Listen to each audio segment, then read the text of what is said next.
बीच में बैठो। हाँ। कर्पूरगौरं करुणावतारं संसारसारं भुजगेन्द्रहारं सदा वसन्तं हृदयारविन्दे भवां भवानी सहितं नमामि। तमेव माता च पिता तमेव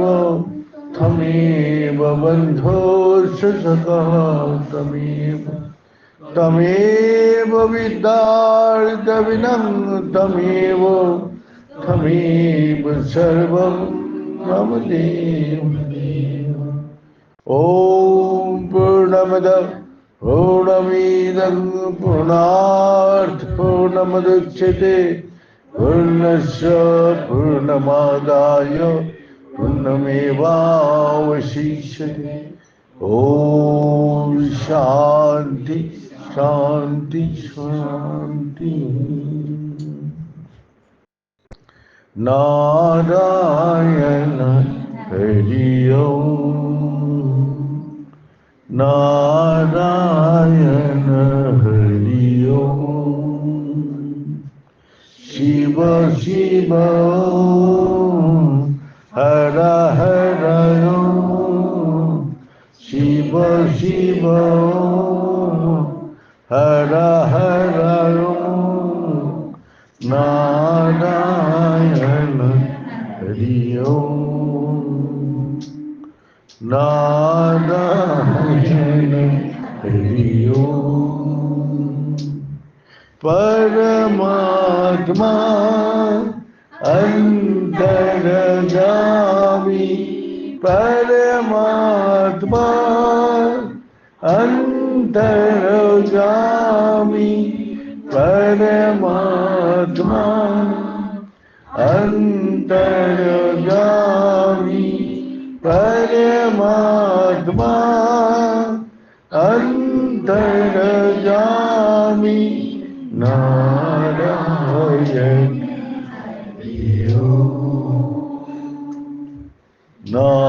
नारायण हरि ओम शिव शिव ओम हर हर ओम शिव शिव ओम हर हर ओम नारायण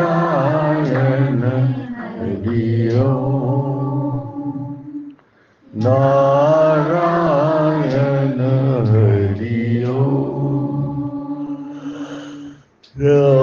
नारायण हरि ओम।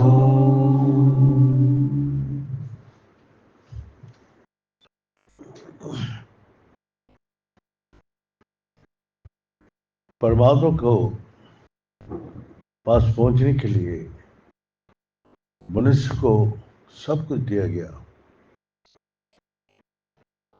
ये पंच कर्म इंद्रिया, पंच ज्ञानी इंद्रिया। एक घोड़ा में, एक रथ में 10 घोड़ा लगा हुआ है और 10 घोड़ा का नियंत्रण करने के लिए लगाम लगा हुआ है। अब लगाम किसका हाथ में है? सारथी का हाथ में। सारथी इंतजार कर रहे हुक्म के लिए। किधर किधर जाना है, किधर जाना है।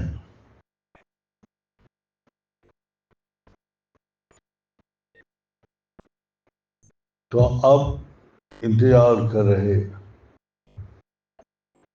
इंतजार करते करते सारथी का हुक्म दिया, चलो आगे बढ़ते जाओ, दिखा जाएगा। हमको ही पता नहीं है कहाँ जाना है, लेकिन चलते चलते ढूंढता हूं कि कहाँ पहुंचना है। भगवान बोला है कि इस संसार में हर मनुष्य को भेजा है, सबको अपना उद्देश्य बता दिया। क्या उद्देश्य है? असौतमा सद्गमायु तमेश समाजते कमायु मेतक मामृत कमा। सबको बता दिया झूठ से सच में, सच को पकड़ने के लिए। झूठ को छोड़ के सच को पकड़ो। तमेश समाजते कमाया, अंधकार दूर करने के लिए प्रकाश लाओ, तभी तुम्हारा अंधकार दूर होगा। और मैं तो मामृत कमाया, ये लोग मृत लोग हैं जो कभी मरते नहीं, उसको पकड़ के तुम अमर हो सकते हैं, जन्म मृत्यु से छुटकारा मिल सकते हैं। तो वही अमृत है। अमृत पान करने से तुमको जन्म मृत्यु से छुटकारा मिल जाती है। तो अब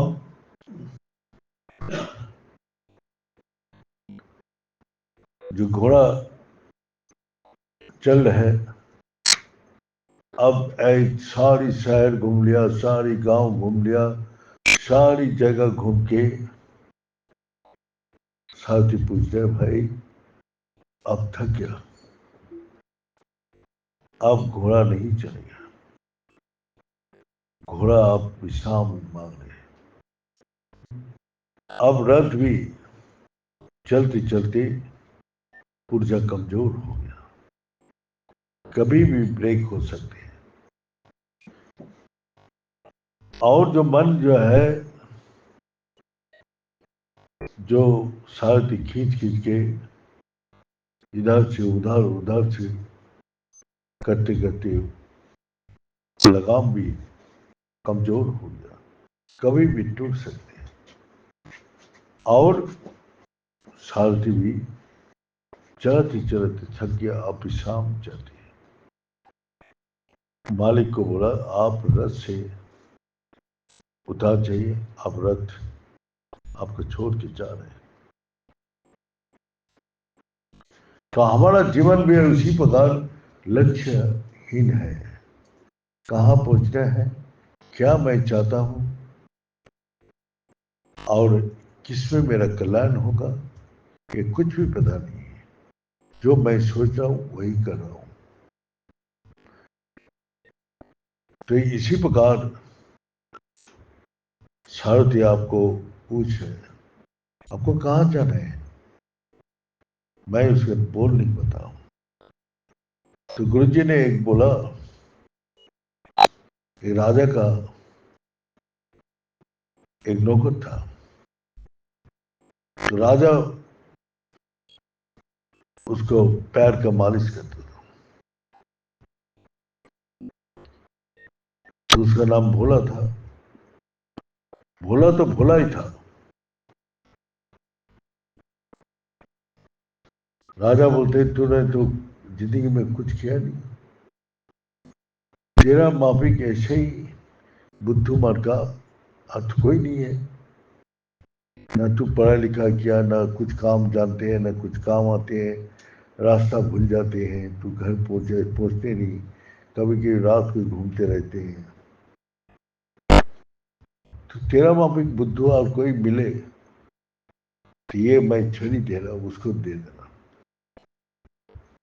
तेरा ठिकाना भूल जाते हैं, घर पहुंच नहीं पाते हैं, तो सारा रात घूमते रहते हैं, तेरे को अपना ठिकाना ही भूल जाते हैं। तो अब भोला छड़ी लेके घूमता है। अब राजा का तबीयत खराब हो गया। राजा बोला, भोला मेरा तबीयत बहुत खराब है, ये चूल्हा छोड़ के मैं जा रहा हूं, मेरा तबीयत कभी भी ये शरीर छोड़ के जाऊंगा। तो भोला पूछा, महाराज कहाँ जाएंगे? बोला, मेरे को पता नहीं है। बोला, आप पूछ रहे हैं जय महाराज कहाँ जाएंगे आप? बोले, मेरे को पता नहीं है। यहाँ से जो जाएंगे वहां खबर दिया आपने? अब तो राजा महाराजा है, उसके लिए पहले से तैयारी रखना पड़ेगा। बोले वो भी पता नहीं। यहाँ से धन रतन हाथी घोड़ा सब सजा के ले जाना है। बोले वहां कुछ भी नहीं जाती, कुछ भी नहीं लेके जा सकते। बोले कहाँ जाएंगे वो भी पता नहीं, वो लोग का ठिकाना पता नहीं, उसके साथ आपको कोई कांटेक्ट ही नहीं है, ना यहाँ से कोई सामान ले जा सकते। तो भोला अपना छड़ी राजा का हाथ में पकड़ के बोला आपको माफी बुद्धू वाला कोई नहीं है, मैं तो तब भी अपना सामान लेके जाता हूँ, अपना घर में पहुंचता हूँ, कभी कभी भूल गया वो तो अलग बात है, लेकिन तो आपका खुद ही पता नहीं है जब आप ये शरीर छोड़ने के बाद कहाँ जाएंगे।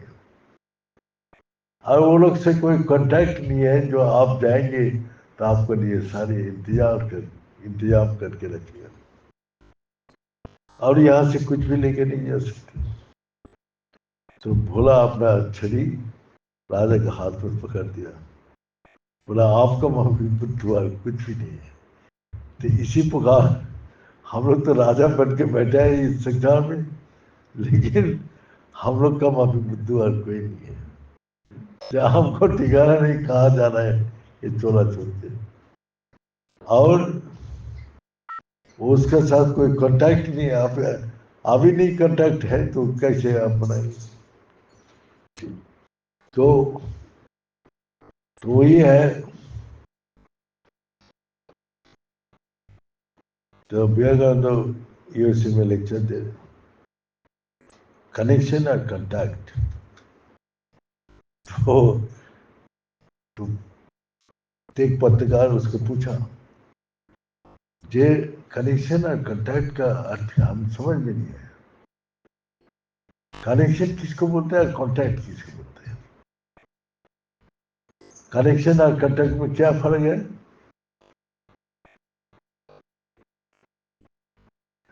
कनेक्शन और कांटेक्ट,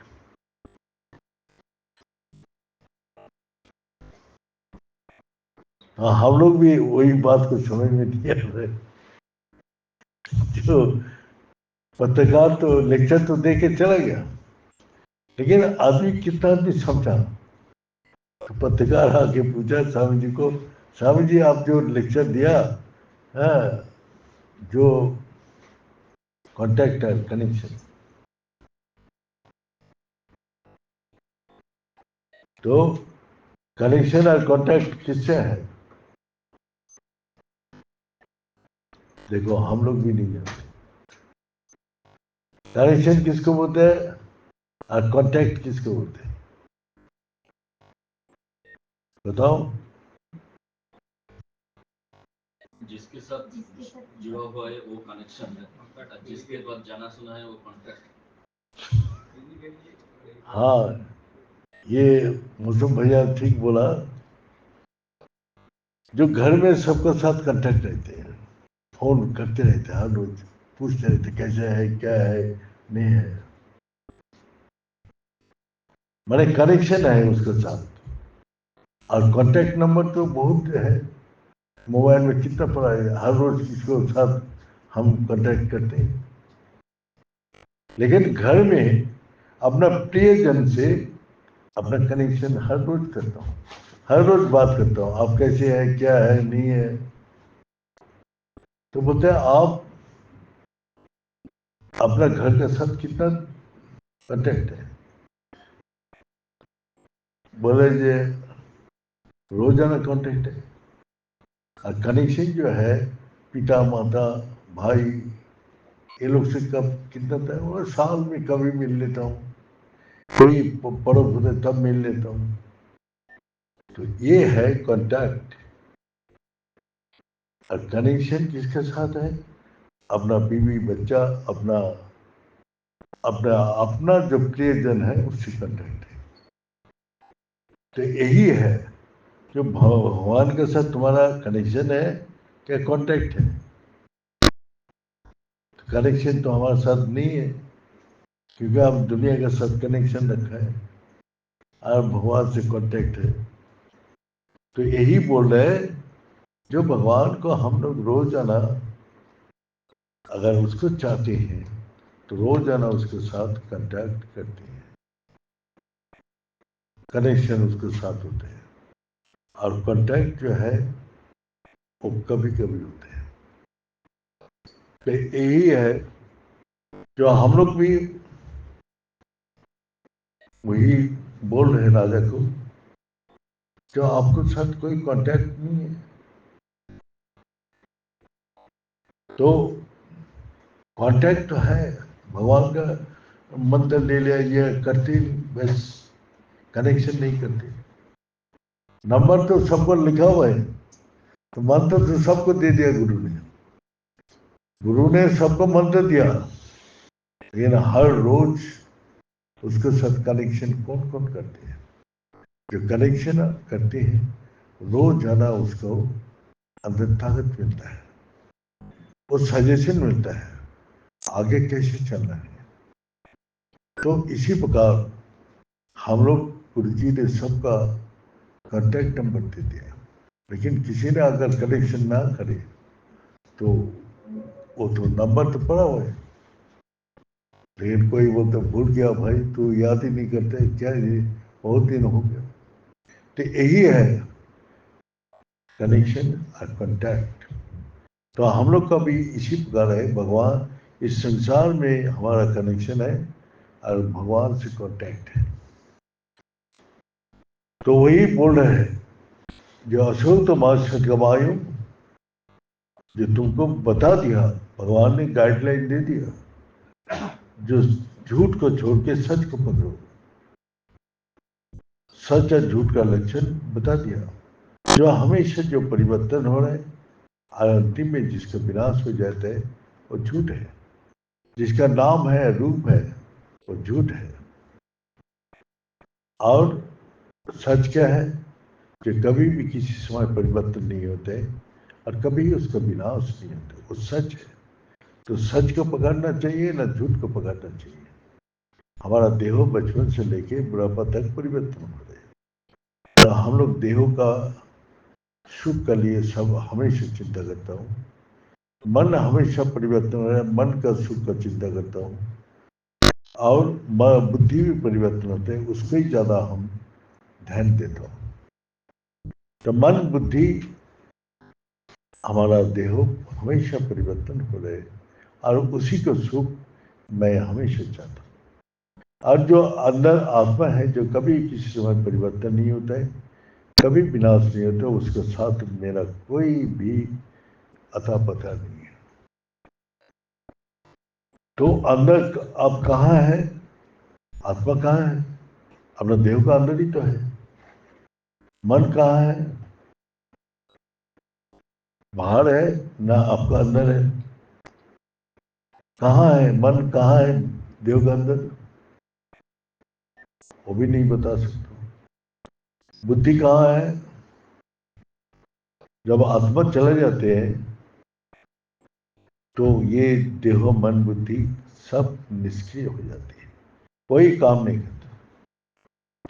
चलो वो तो हमारा कंसियसनेस खत्म हो जाती है, लेकिन हम रात को डीप स्लीप में ना ये संसार रहते, ना मन रहते, ना देह बोध है, ना बुद्धि है।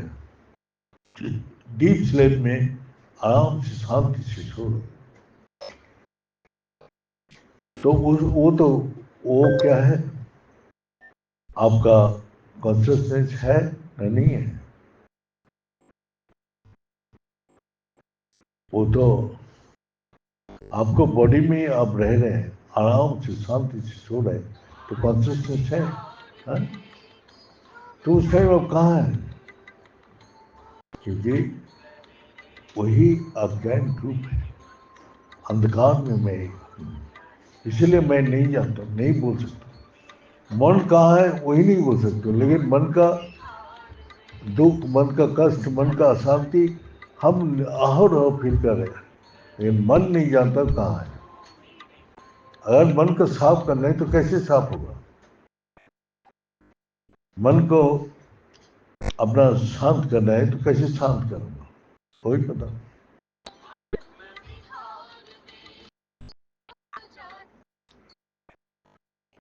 तो आपका मन आप खुद ही नहीं जानते कहाँ है।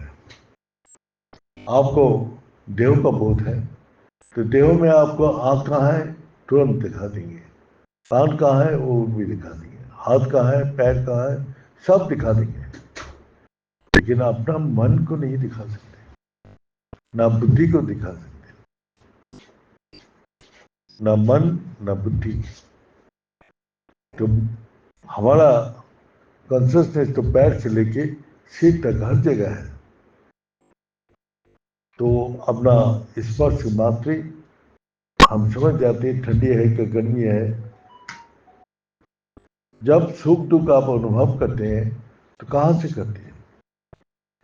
आंख से, न कान से, न मुख से, तो आप कहाँ करते हैं?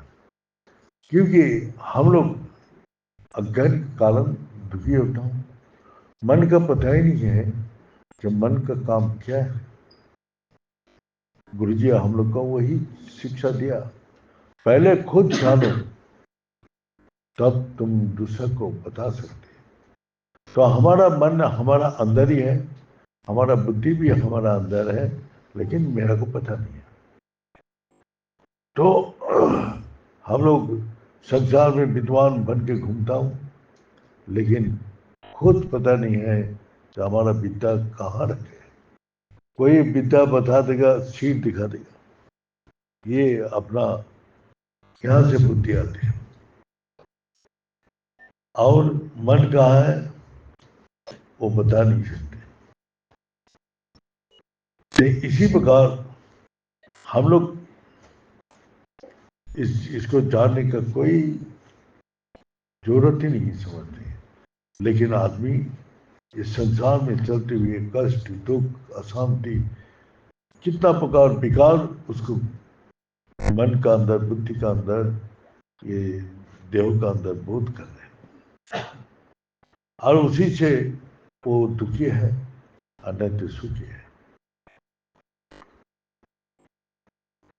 हमने 1000 बार बोलते हैं, लेकिन आदमी समझ में नहीं आते। जब हम ध्यान कराते हैं तो हम क्या बोलते हैं? देह मन को विश्राम दे दो और सांस का साथ जोड़ो। सांस जैसी जैसे स्थिर होते रहते तो मन बुद्धि उसी में लय हो जाती। हमारा सांसों में लय होता है, और फिर जब चंचल होता है तो मन बुद्धि बाहर निकाल के आती है। तो वायु वायु जब स्थिर होता है तो वो अग्नि शिखा एकदम सीधा ऊपर जाती है। वायु जब चंचल होता है तो वो शिखा भी गिरते रहते हैं।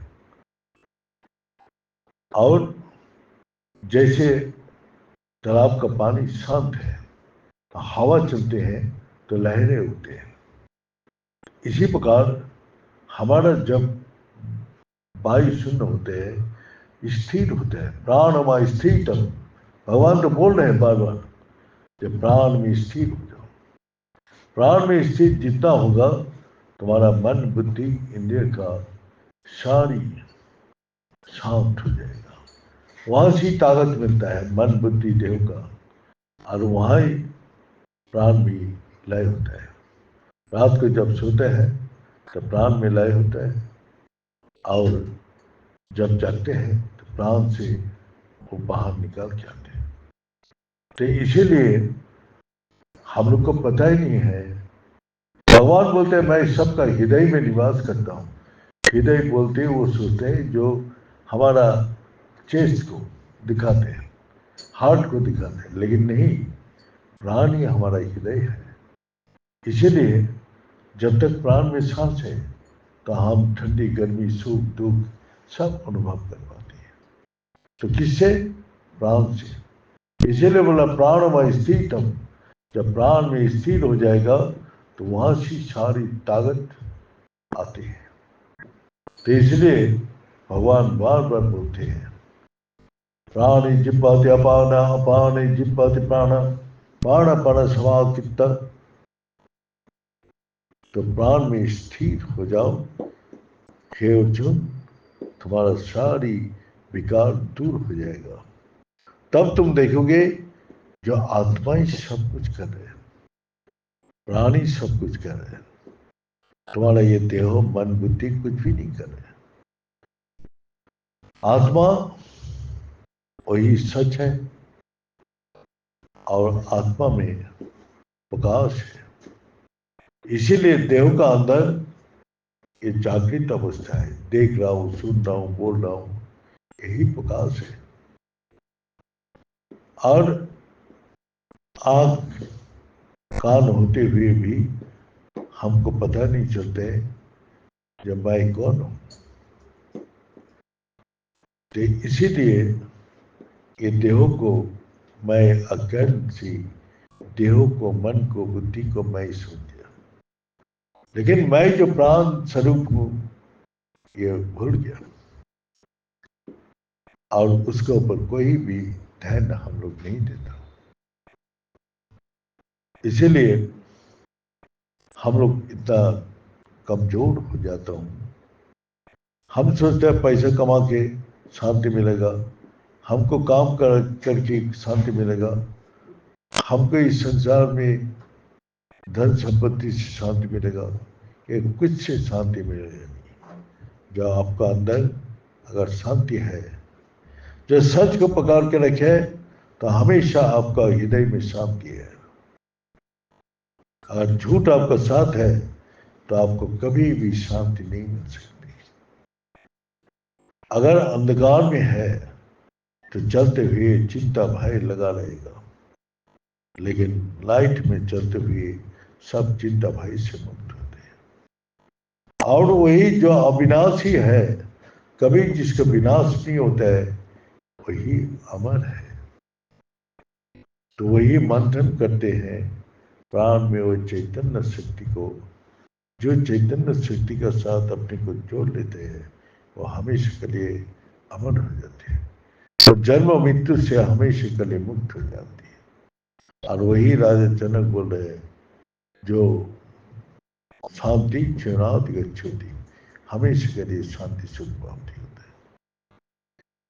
तो वही गुरु जी हम लोग को यही बता रहे, जो रथ में बैठे हैं, मैं नहीं बोल पा रहा हूं, जो इंद्रियां मन बुद्धि को नहीं बोल पा रहा हूं, जब मेरे को प्राण में स्थिति होना है, यही मेरा लक्षण है। और ये प्राणमय जगत है, प्राण छोड़ के ये जगत में और कोई भी नहीं है। क्या है? प्राण का अंदर तीन शक्ति है, सत चित आनंद स्वरूप। वो सत्य है, वो चेतना स्वरूप है, वो आनंद स्वरूप है। और ये प्राण शक्ति सारी जीवों में दिखाई देते हैं, वो चेतना शक्ति का अंदर प्रकाश करते हैं। पेड़ भी बड़ा हो रहे, उसमें चेतना शक्ति है, फल फूल सब कुछ दे रहे। एक छोटा सा चिट्टी भी चल रहे, उसमें चेतना शक्ति है।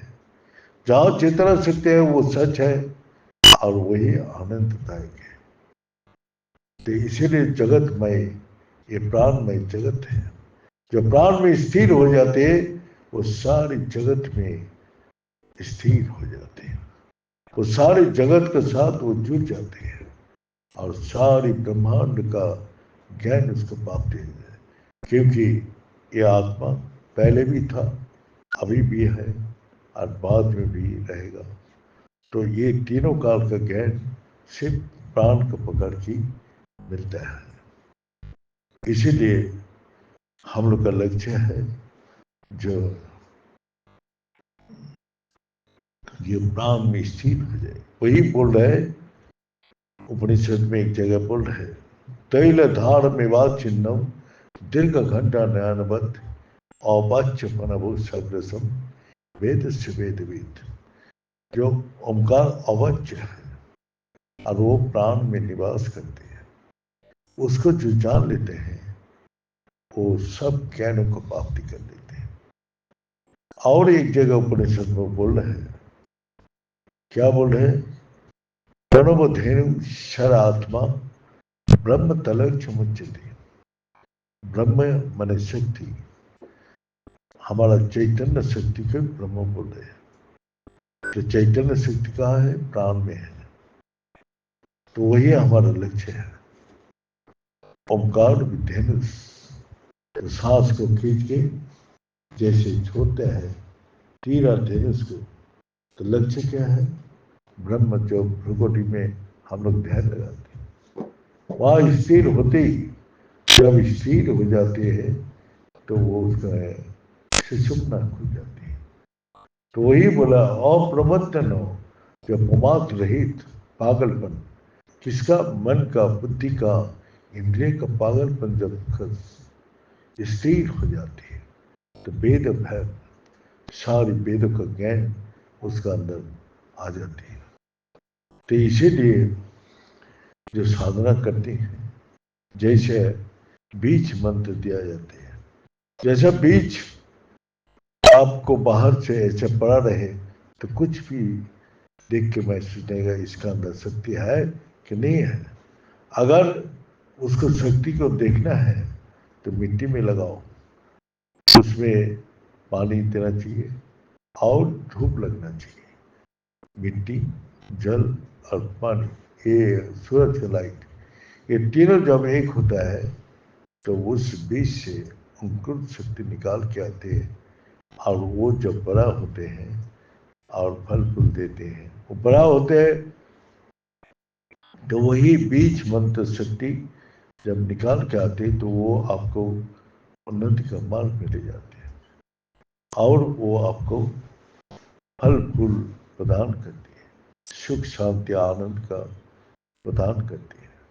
तो इसी प्रकार जो भी सच को पकड़ के उन्नति करते हैं, जो प्राप्ति होते हैं उसी में उसको शांति सुख आनंद को प्राप्ति करते हैं। ये बोल के आज यहाँ समाप्त करता हूँ। ओम पूर्णमद पूर्णमीदं पूर्णात् पूर्णमुदच्यते पूर्णस्य पूर्णमादाय पूर्णमेवावशिष्यते।